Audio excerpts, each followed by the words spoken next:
Hello students, आज start करते हैं हम एक्सरसाइज 4.2 को क्लास 10th क्वाड्रेटिक इक्वेशन की। तो सबसे पहले मैं आपको एक चीज़ बता दूं कि क्वाड्रेटिक इक्वेशन जो भी हमारी क्वाड्रेटिक इक्वेशन होगी वो हमारी तीन टाइप से सॉल्व होगी, यानी उसके रूट्स हम तीन मेथड से फाइंड कर सकते हैं, 3 मेथड से।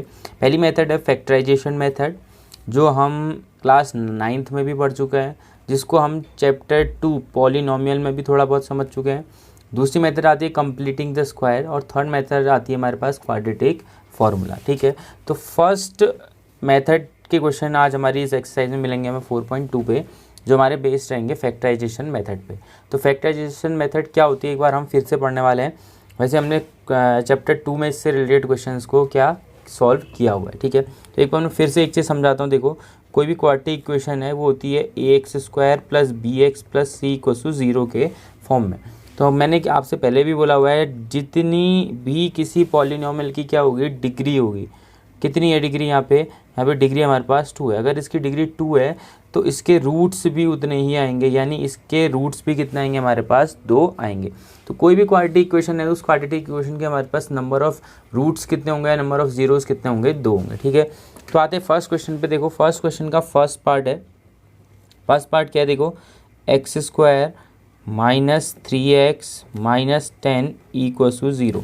तो ये क्वाड्रेटिक इक्वेशन गिवन है, इसके हमने क्या करना है? फैक्टर्स करने हैं या जीरोस फाइंड करने हैं बाय द फैक्टराइजेशन मेथड। अब कैसे सॉल्व करेंगे? देखो, सबसे सिंपल सी मेथड क्या है इसको सॉल्व करने का? देखो, आप क्या करोगे, x² के कोफिशिएंट को लेके चलोगे। x² का कोफिशिएंट क्या है भाई? यहाँ पे 1 है, इनटू फिर आप करोगे कांस्टेंट टर्म यानी विदाउट x वाला टर्म। तो विदाउट x क्या है हमारे पास? यहाँ पे -10 है, तो हम इन दोनों को क्या कर लेंगे? मल्टीप्लाई कर लेंगे। अगर मैं 1 और -10 को मल्टीप्लाई करता हूँ तो ये कितना आता है? -10। अब आपने क्या करना है? देखो, माइनस जो साइन आ रहा है, इस माइनस साइन का मतलब क्या है कि आप जो भी फैक्टर करोगे उनको आप क्या करोगे? सब्ट्रैक्ट करोगे। ठीक है, यानी हमने 10 के ऐसे फैक्टर्स करने हैं कि उनका सब्ट्रैक्शन कितना आए? 3 आए। ठीक है ना, रिपीट कर रहा हूँ, हमने सबसे पहले 1 और 10 को मल्टीप्लाई करना है। वो जो भी आएगा उसके साइन के अकॉर्डिंग हम काम करेंगे। अगर साइन प्लस आता है तो हमारे ऐसे फैक्टर सेलेक्ट होंगे जिनको हम प्लस करके मिडिल वाले टर्म को लेके आएंगे। और अगर हमारा साइन यहाँ पे क्या आएगा? माइनस आएगा, तो हम दोनों ऐसे फैक्टर्स यूज करेंगे या दोनों ऐसे इसके फैक्टर्स यूज करेंगे जिनको माइनस करने पे हमारा मिडिल वाला टर्म आएगा। तो यहाँ पे माइनस आया है तो हम यहाँ पे क्या करेंगे? माइनस करेंगे। अब एक बार देखते हैं कि 10 के फैक्टर होते हैं क्या है। देखो, 10 के फैक्टर 10 इंटू 1 ये भी हो सकता है, 1 इंटू 10 ये भी हो सकता है। ठीक है ना, देन और क्या हो सकता है?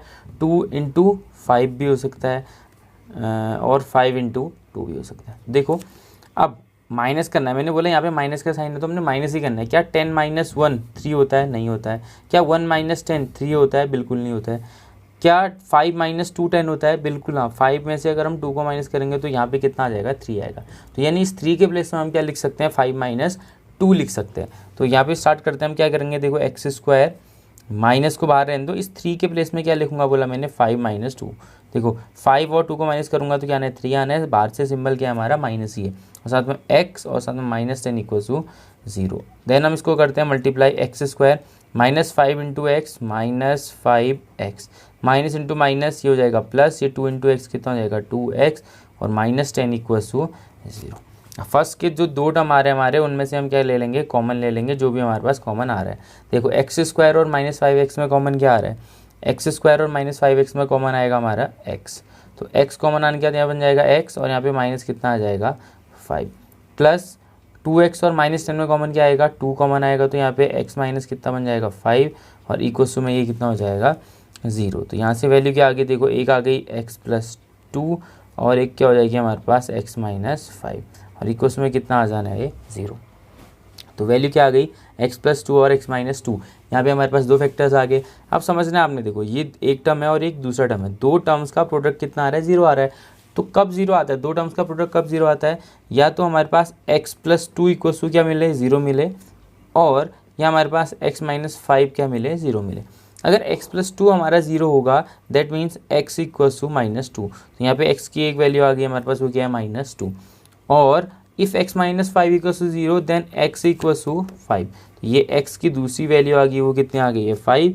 तो यहाँ पे हमारे पास x की दो वैल्यूज आ गई है -2 एंड -5। तो इस इक्वेशन के फैक्टर्स या रूट्स क्या होंगे हमारे x -2 and x -2 and x = 5। ठीक है, फैक्टर्स नहीं है, क्या है, रूट्स या जीरोज। देन हम आते हैं क्वेश्चन नंबर 2 पे।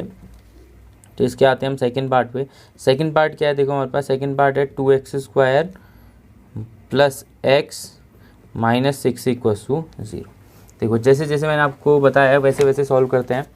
क्या करना है, सबसे पहले हम 6 और 2 को मल्टीप्लाई करेंगे। देखो यहाँ से आया 2 और इनटू में यहाँ पे 6 नहीं है, यहाँ पे क्या माइनस, माइनस का साइन अवॉइड नहीं करना है, -6 को भी साथ में ले जाना है, -6। तो 6 2 जा 12, तो यहाँ पे कितना आ जाएगा हमारे पास -12। 2 × -6 ये कितना हो जाएगा -12। और यहाँ पे कितना आना है, देखो अब 12 के ऐसे फैक्टर करने हैं जिनको क्या करना हमने माइनस, यहाँ पे साइन क्या आ रहा है, माइनस आ रहा है। तो 12 के ऐसे फैक्टर माइनस करने पे कितना आना है, यहाँ पे 1 आ रहा है। देखो सीधे सीधे अब आना चाहिए आपको, 4 3 जा 12 होता है और 4 - 3 कितना होता है हमारे पास 1 होता है। तो यानी हम 4 और क्या लेके चलेंगे, 3 यहाँ पे फैक्टर्स लेके चलें। तो आ जाएगा यहाँ पे क्या होगा 2x² प्लस x के प्लेस में क्या आ जाएगा, देखो x में 1 है, इसका क्वेश्चन क्या है, कुछ नहीं है तो 1 होगा। तो 1 के प्लेस में हम क्या लिखेंगे 4 - 3, 4 - 3 1 होगा, साथ में x -6 = 0। Then 2x² plus 4 × x 4x -3 × x -3x -6 = 0। Then हमने क्या करना है, फर्स्ट के दो में जो भी कॉमन आ रहा है वो आप क्या ले लोगे, कॉमन ले लोगे। यहाँ पे कॉमन क्या आ गया है 2x, तो 2 और x अगर कॉमन आते हो तो क्या बनेगा x, तब ये 2x × x क्या बनेगा 2x² प्लस देखो 4 में से 2 कॉमन आ गया तो ये आ गया 2 और x पूरा कॉमन आ गया तो यहाँ पे क्या आएगा +2। -3 को कॉमन ले लेते हैं, माइनस और 3 कॉमन आएगा तो क्या बनेगा x, माइनस कॉमन आ गया और 3 2 जा 6 +2 = 0। तो यहाँ पे हमारे पास क्या क्या आना है, देखो 2x - 3 और यहाँ पे दूसरा क्या आ जाएगा x + 2 = 0। देन आपको बताया अगर दो टर्म्स का प्रोडक्ट 0 आ रहा है दैट मीन्स आइदर 2x - 3 = 0 और x + 2 = 0। If 2x - 3 = 0 then x = +3/2। ये समझ में आ रहा होगा आपको। -3 अगर हमारा राइट जाएगा तो सबसे पहले -3 राइट जाएगा तो क्या बनेगा +3 और अपॉन में 2 आएगा तो 3/2। और यहाँ से अगर x + 2 = 0 है देन x = कितना आएगा 2 राइट जाएगा तो ये कितना आ जाएगा -2। तो x की दो वैल्यूज आ गई हमारी +3/2 और x = -2। देन आते हैं हम थर्ड क्वेश्चन पे, यानी फर्स्ट क्वेश्चन के थर्ड पार्ट पे। थर्ड पार्ट क्या है हमारे पास, देखो थर्ड पार्ट है √2x² + 7x + 5√2। तो इस टाइप के क्वेश्चंस पे थोड़ा सा आपको ध्यान ज़्यादा देने की ज़रूरत है। देखो अगर 9th में आपने इनकी प्रैक्टिस अच्छे से की हुई है तो अभी आपको यहाँ पे प्रैक्टिस करने की ज़्यादा ज़रूरत नहीं पड़ेगी। 9th में हमने इस टाइप के बहुत सारे क्वेश्चन किए होंगे with the help of R D Sharma. ठीक है, देखो चलो जो भी है अभी हम स्टार्ट करते हैं। देखो मैंने क्या बोला x² का कोफिशिएंट क्या है, यहाँ पे x² का कोफिशिएंट एक है √2 इंटू किससे मल्टीप्लाई होगा 5√2 से। 5√2 का साइन क्या है प्लस है तो 5√2 से मल्टीप्लाई होगा, साइन का कोई झोल नहीं है, अभी मल्टीप्लाई कर लो। √2 इंटू √2 कितना हो जाएगा 2 और इंटू में कितना आ जाएगा 5 और 5 2 जा कितना हो जाना है यहाँ पे 10। अब 10 का साइन क्या आ रहा है भाई प्लस आ रहा है, तो 10 के ऐसे फैक्टर सेलेक्ट करने हैं जिनको प्लस यानी ऐड करने पे कितना आएगा 7 आएगा। तो सिंपल सा है 10 के दो ही तो फैक्टर होते हैं, या तो 10 × 1 होगा या क्या हो जाएगा हमारे पास 5 × 2 हो जाएगा। 10 + 1 तो 11 हो जाएगा, लेकिन 5 + 2 हमारा सही आ जा रहा है कितना 7। तो आते हैं फिर से क्वेश्चन की तरफ। देखो तो ये क्या बन जाएगा, देखो √2x² + 7 के प्लेस में हम क्या लिख सकते हैं 5 देन +2 और x प्लस यहाँ पे कितना आ जाएगा 5√2 = 0। ठीक है, ये अलग से हमने समझने के लिए किया हुआ है, ये क्वेश्चन में नहीं है अभी। ठीक है, देन अब क्या करते हैं हम इसको मल्टीप्लाई कर लो। √2x² plus 5 × x 5x plus 2 × x 2x और प्लस कितना हो जाएगा यहाँ पे 5√2 = 0। फर्स्ट के दो में क्या कॉमन आता है, देखो फर्स्ट के दो में देखो √2 यहाँ पे है, यहाँ पे नहीं है, 5 यहाँ पे है, यहाँ पे नहीं है, तो इट मीन्स सिर्फ और सिर्फ x कॉमन आएगा। अगर मैं ऐसे एक x कॉमन लेता हूँ तो √2 तो रहना ही है मेरा ब्रैकेट में, और x² में से एक x कॉमन आ गया तो एक x रहेगा।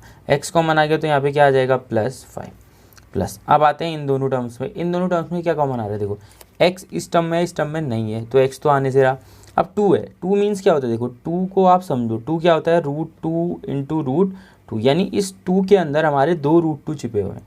तो अगर मैं √2 कॉमन लूँ तो यहाँ पे से ले सकता हूँ मैं, देखो ये √2 हमने कॉमन लिया, तो 2 में से 2 के अंदर कितने √2 थे, 2 √2 थे, एक √2 कॉमन आया तो एक √2 बचेगा, तो यानी √2 अंदर रहेगा और एक साथ में क्या रहेगा x, और प्लस कितना रहेगा यहाँ पे से √2 कॉमन आ गया तो यहाँ पे आ जाएगा 5 और इक्वल टू 0। देखो चेक करते हैं, √2 इंटू √2 2 और 2 इंटू एक्स 2x और 5 इंटू √2 5 √2, ठीक है ना। तो कॉमन लेना समझ में आ गया होगा आपको। देन क्या बन जाएगा ये, एक तो बन जाएगा x प्लस √2 और सेकेंड ब्रैकेट में क्या आ जाएगा √2x प्लस 5 इक्वल टू 0। अब भाई कैसे होगा सॉल्व, देखो अब सिंपल सा है, दो टर्म्स का प्रोडक्ट अगर हमारा 0 आ रहा है तो it means either x plus √2 equals to 0 और √2x प्लस 5 इक्वल्स टू 0। तो यहाँ पे अगर x plus √2 equals to 0 then x equals to यहाँ से कितना आ जाएगा -√2, तो x की वैल्यू कितनी आ जाएगी -√2, और यहाँ से अगर √2x प्लस 5 0 होगा देन x इक्वल्स टू, देखो पहले +5 राइट जाएगा तो ये बनेगा -5 और ये √2 मल्टीप्लाई में डिवाइड में जाएगा तो अपन में कितना बन जाएगा √2। तो दो वैल्यूज़ आ रही है यहाँ पे x की, एक क्या आ रही है -√2 और दूसरी क्या आ रही है -5/√2। तो ये होता है हमारे क्वेश्चन नंबर कौन सा, थर्ड कंप्लीट, ठीक है। देन आते हैं इसके फोर्थ पार्ट पे। अब इसका फोर्थ पार्ट क्या है भाई, देखो फोर्थ पार्ट की तरफ आ रहे हैं हम। फोर्थ पार्ट हमारे पास है 2x square minus x plus 1/8 equals to 0। तो आप क्या करोगे, यहाँ पे इक्वल्स टू 0 लिखोगे, देन यहाँ पे 1/8 आ रहा है, तो इस टाइप के क्वेश्चन करने में थोड़ा सा दिक्कत होगी। तो आप क्या करोगे, आप एलसीएम ले लो और इस 8 को क्या कर लो, आप सभी के डिनोमिनेटर में ले आओ। यानी मैं क्या कहना चाह रहा हूँ, मैं कहना चाह रहा हूँ कि इन सब का एलसीएम क्या ले लेते हैं हम, 8 ले लेते हैं। तो भाई इसके अपन में 1 है तो 1 इंटू 8 होगा, तो 8 2 यहाँ पे कितना आ जाएगा 16x स्क्वायर, माइनस यहाँ पे 1 है तो 1 8 टाइम्स डिवाइड होगा तो यहाँ पे कितना आएगा 8x, और प्लस यहाँ पे क्या रहेगा 1 और इक्वल टू कितना 0। तो 8 जहाँ कहाँ जाएगा, ये राइट हैंड साइड में जाएगा, तो 8 राइट हैंड साइड आके कितना हो जाएगा 0। तो ये क्या बन जाना है 16x square minus 8x plus 1 equal to 0। अब हमने कैसे सॉल्व करना है, देखो अब हमने सॉल्व कैसे करना है, देखो 1 और 16 को मल्टीप्लाई करेंगे, 1 और 16 को मल्टीप्लाई करूँगा तो 1 और 16 मल्टीप्लाई हो गया, कितना आएगा भाई 1 और 16 मल्टीप्लाई हो गया, आएगा हमारे पास 16। अब देखो इसका साइन भी प्लस, इसका साइन भी प्लस, तो ये क्या रहेगा प्लस रहेगा। और इस 16 के ऐसे फैक्टर कि हमने 8 ले आना है, क्या करना है प्लस करना है, क्यों, क्योंकि यहाँ पे सिंबल क्या आ रहा है प्लस का आ रहा है। तो 4 4 जा 16 होता है शायद, और एक 8 2 जा कितना होता है 16। अब 8 प्लस 2 तो 10 हो जाएगा, लेकिन 4 प्लस 4 क्या होगा हमारा 8। तो हम जो ये 8 है इसको कैसे ब्रेक करेंगे 4,4 से। तो यहाँ पे कितना बन जाएगा ये 16x स्क्वायर माइनस 8 के प्लेस में आ जाएगा 4 प्लस 4x और plus 1 equal to 0। Then simplify कर लो भाई इसको, 16x square minus 4 into x minus 4x और minus 4 into x minus 4x और प्लस 1 इक्वल टू 0। फर्स्ट के दो टर्म्स में कॉमन क्या आ रहा है, देखो ये 4 है ये 16 है, तो 4 तो कॉमन आएगा, ये टेबल में आता है। x और x दोनों प्लेसेस में है तो x कॉमन ले लिया, 4 4 जा 16 और एक x कॉमन आ गया तो x माइनस 4x पूरा का पूरा कॉमन है तो यहाँ पे क्या आएगा 1 माइनस, देखो इस प्लेस में क्या कॉमन आ रहा है, अब हमने -1 लाना है तो यहाँ पे -1 कॉमन ले लूँगा मैं, -1 कॉमन लिया, ये माइनस कॉमन आएगा तो यहाँ पे सिर्फ क्या रहना है 4x, और प्लस में से माइनस कॉमन आता है, इट मीन्स यहाँ पे माइनस रहेगा और ये क्या रहेगा 1 इक्वल टू 0। अब क्या बनेंगे हमारी दो ब्रैकेट, देखो एक बना 4x माइनस 1 और दूसरा भी बन जाएगा 4x माइनस 1 इक्वल टू 0। दो टर्म्स का product 0, it means 4x minus 1 equal to 0, और जो सेकेंड है वो भी सेम है 4x माइनस 1 इक्वल टू 0। तो यहाँ से वैल्यू क्या आएगी, देखो क्या आ सकती है, यहाँ से वैल्यू क्या आ सकती है हमारे पास, यहाँ से क्या आएगा 4x minus 1 equal to 0, then x equal to -1 right जाएगा, देन इट इज़ 1/4, ठीक है। तो x की वैल्यू कितनी आ जाएगी 1/4, और यहाँ से भी x की वैल्यू कितनी आ जाएगी 1/4। तो यहाँ पे दो जीरोज आए हमारे और दोनों के दोनों क्या है सेम आए, ठीक है। तो ऐसा कब होगा, जब भी किसी का होल स्क्वायर बनेगा, देखो बन रहा है ना 4x माइनस 1 4x माइनस 1, यानी 4x माइनस 1 का क्या है होल स्क्वायर है, तो इट मीन्स यहाँ पे जीरोज हमारे क्या होंगे सेम होंगे और रियल होंगे, ठीक है। तो यहाँ पे x इक्वल टू कितना आ गया 1/4 and x equal to second root में हमारा कितना आ गया 1/4, ठीक है। तो ये हमारे इसके कितने पार्ट हो गए 4 पार्ट हो चुके हैं। फिफ्थ पार्ट की तरफ आते हैं क्वेश्चन के, देखो फिफ्थ पार्ट क्या है, देन फिफ्थ पार्ट की तरफ आते हैं। फिफ्थ पार्ट है हमारे पास क्वेश्चन का fifth part, last part, 100 x square minus 20x plus 1 equals to 0। अब कैसे हम फैक्टर्स करेंगे, देखो हम करेंगे 100 और 1 को क्या मल्टीप्लाई, तो 100 और 1 को अगर मैं मल्टीप्लाई करता हूँ तो ये 100 इंटू 1 यानी कितना हो जाएगा 100। सिंबल का आएगा आ रहा है, सिंबल आ रहा है प्लस का, तो यहाँ पे कितना रहेगा प्लस रहेगा। तो 100 के फैक्टर्स क्या होते हैं, देखो 100 के फैक्टर्स हम क्या कर सकते हैं 10 इंटू 10, और 10 और 10 को ऐड करके कितना आ रहा है 20 आ रहा है। तो हमारा काम तो बन गया ना यहाँ पे। तो 100 एक्स स्क्वायर माइनस 20 के प्लेस में क्या आ जाएगा 10 प्लस 10, यहाँ पे x और प्लस 1 इक्वल्स टू 0। देन हमने क्या करना है 100 x square minus 10 into x minus 10x और minus 10 into x minus 10x और प्लस 1 इक्वल्स टू 0। कॉमन क्या आएगा, दोनों में 10x कॉमन आ रहा है 10 और x। अगर मैं 10 कॉमन लेता हूँ तो 10 10 जा 100 और साथ में कितना आ जाएगा x माइनस ये कितना हो जाएगा 1। देखो 10x सॉरी ये थोड़ा मिसप्रिंट हो गया, ये 10 रहेगा 10 इंटू 10 100 और x into x x square minus 10x common रहेगा तो -1। यहाँ पे क्या जाना है -1 कॉमन लेना। अगर मैं -1 कॉमन ले रहा हूँ तो यहाँ पे क्या आएगा 10x माइनस 1 इक्वल्स टू 0। तो दो ब्रैकेट बन गया हमारे पास, एक बन जाएगा 10x माइनस 1, दो फैक्टर्स आ गए। दूसरा क्या रहेगा 10x माइनस 1 इक्वल्स टू 0। तो it means either 10x minus 1 equals to 0 और this 10x minus 1 equals to 0। यहाँ से x कितना आएगा भाई -1 रह जाएगा तो प्लस 1/10, और यहाँ से भी x कितना आ जाएगा प्लस 1/10। तो यहाँ पे से भी हमारे दो जीरोज आए और दोनों के दोनों क्या आ रहे हैं सेम आ रहे हैं। तो कितना आ रहा है 1/10 एंड 1/10। तो ये फर्स्ट पार्ट था हमारा सेकेंड एक्सरसाइज का। तो आपने क्या करना है यहाँ पे समझना है कैसे फैक्टराइजेशन मेथड यूज़ हो रही है, कैसे अप्लाई हो रही है, कैसे हम इसको सॉल्व कर रहे हैं। और आपने कुछ और एग्जांपल्स लेने हैं, एनसीईआरटी के भी कुछ एग्जांपल्स होंगे फैक्टराइजेशन मेथड के, आपने उनसे क्या करनी है हेल्प लेनी है और फैक्टराइजेशन मेथड के क्वेश्चन करने हैं। और आप आर डी शर्मा भी यूज़ कर सकते हैं या आप इंटरनेट का यूज़ भी कर सकते हैं एग्जाम्पल्स लेने के लिए।